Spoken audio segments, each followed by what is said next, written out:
always pay an additional revenue, and we gathered an additional revenue wherein they could pay for these Eureka packages and accumulate enough of Eurekas for you to unlock hints later on. We also had a puzzle den. So basically your game, it was a linear progression where you started off with the game, the story runs through, you have a couple of cutscenes, you encounter the first puzzle, and once you solve that puzzle, you move forward in the game. So there were, like I said, there were 65 puzzles in the game, and all these 65 puzzles were put across in a puzzle den, where the user could always go back to and solve those puzzles at any later point in time without again running through the whole game. On an average, we took around 2 days for designing the puzzles, each of the puzzle scenes. So when I say 2 days, it's not about programming each of these puzzles, it's about designing the puzzles, the artwork for the puzzles. Coming to music, SFX and VO, or VO voiceover. This is one area in game development, especially in India, I presume that gets outsourced most of the time. So we are good developers out here, or we may be having good designers, but I am not sure if we have a mature sound production audience or a company yet in India. So this chunk of production was outsourced to Somatone Studios, but we did our own homework before outsourcing this production aspect of the game. So basically, when certain things that we had to do was identify different areas within the game where we had to have sound or sound effects or background music. Some of the things that come to my mind are, we had a day and night progression in the game. So we wanted a different background music for a day scene and a different background music for a night scene. Likewise, we wanted users to get into a different momentum when playing puzzles. So we wanted to have something that was more mellow. And when they were doing different tasks, we had a couple of mini games. Like I said, we allowed users to use the iPhone hardware to solve certain tasks, and we wanted a different sound to go with that. So we had to identify all these areas within the game, and of course get in touch with our sound studios to get the sound done. Additionally, we got our feet wet with having voiceover. Not many games in the iPhone space is as big as our game is. So this was like a kind of game that would run you through 20 hours or so. So we introduced voiceover since we had 40 different characters. But we had to decide on, we had to compromise, if I have to say so, because the voiceover is very, very expensive, and you have to first of all identify actors who would relate to your game and would be able to do justice to your game. And it is very expensive, one thing, and additionally it increases the size of your game drastically to a very, very, very large extent. So we had to make a couple of compromises out here in deciding how many characters we would have to audition and how many of them would be added on into the game and in which areas of the game they would be introduced. Like I said, so we decided on having voiceover on only certain critical scenes, scenes where the main characters would probably pitch in, or the game was divided into 4 chapters, chapter 1 to chapter 4. So we decided on having voiceovers whenever the user came across the first chapter, or he went to the end of a chapter. Those were the kind of compromises we had to make so that we could limit the size of the game and also not overshoot our budget.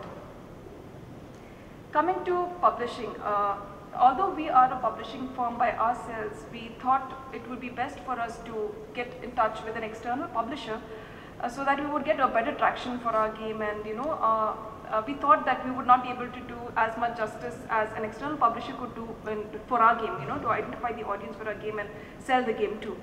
We had a lot of people getting in touch with us, people like companies like EA and Amco, iPlay, Gameloft, THQ, and a couple of more.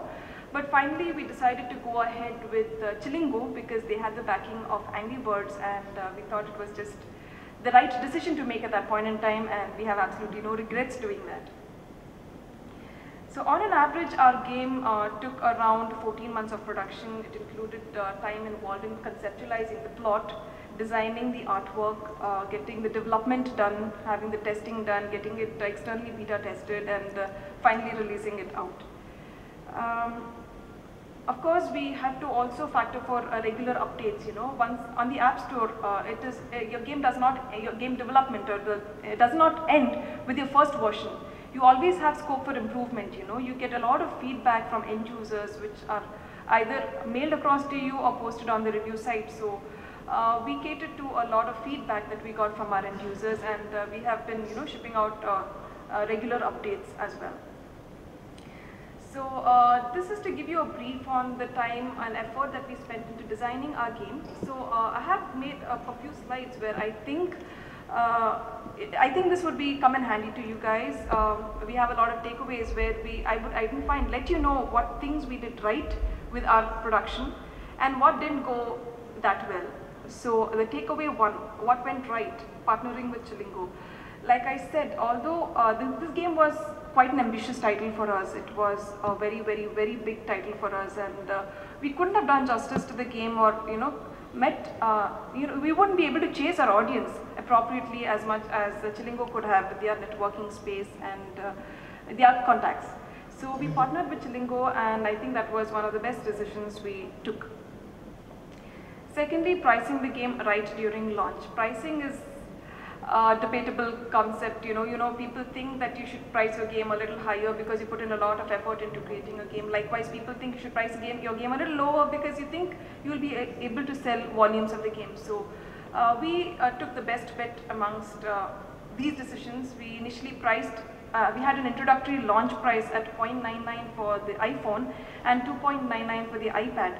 And subsequently we raised the price. So it kind of worked for us because when we priced the game at $0.99 and $2.99 for the iPhone and iPad respectively, and provided so much of content in the game, we got a lot of good feedback on our review sites when users told us that, you know, yeah, this game has so much of depth, and $0.99 it's just a takeaway price. You know, you can just get, it's a great price to have the game at.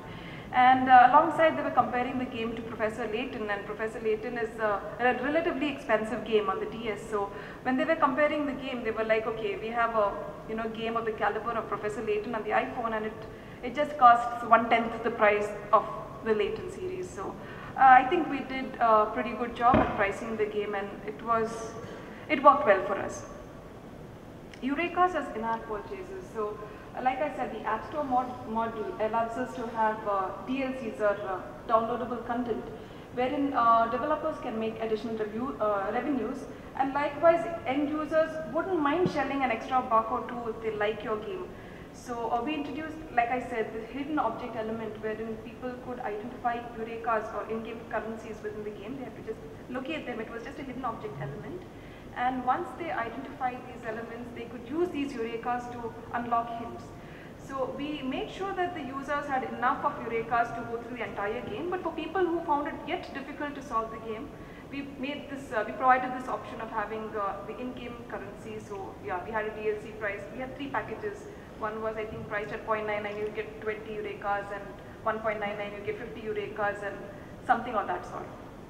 So that worked pretty well for us because although the puzzles were pretty simple, we still had users who, you know, bought the in-game currencies, and we made an extra buck at that.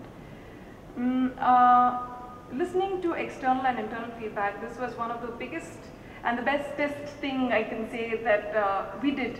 You know, listening to our beta testers, they gave us a lot of valuable feedback, a lot of insight, and it really helped us improvise on our game. Like I said, our game was a 4-chapter game. When we came for our super pitch last year, we just had 1 chapter ready, and we worked on subsequent chapters, chapter 2, chapter 3, chapter 4 in course of time. And once we had chapter 1 ready, we gave this chapter 1, or the first portion of the build, to a set of beta testers, and they played our game, and they gave us some good feedback. I've listed a couple of them out here. One thing was introducing subtitles for our cutscenes. So the game started off, just to give you an idea, a picture of how the game began. We had a cutscene showing you the entire town. You know, we knew that our art was good. We had, you know, we had gotten the game artwork right.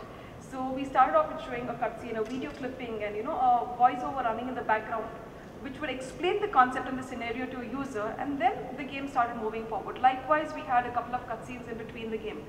At that point in time, we didn't realize that, you know, there might be people who are who have a hearing impairment, you know, who would also be playing the game, and that was the kind of feedback we got from external beta testers. there was one beta tester who came back to us saying that, I like your art, I like what I see, but I don't understand what is happening. I don't understand why we have a video running around, and because I cannot hear. And that's when we introduced subtitles into our cutscenes.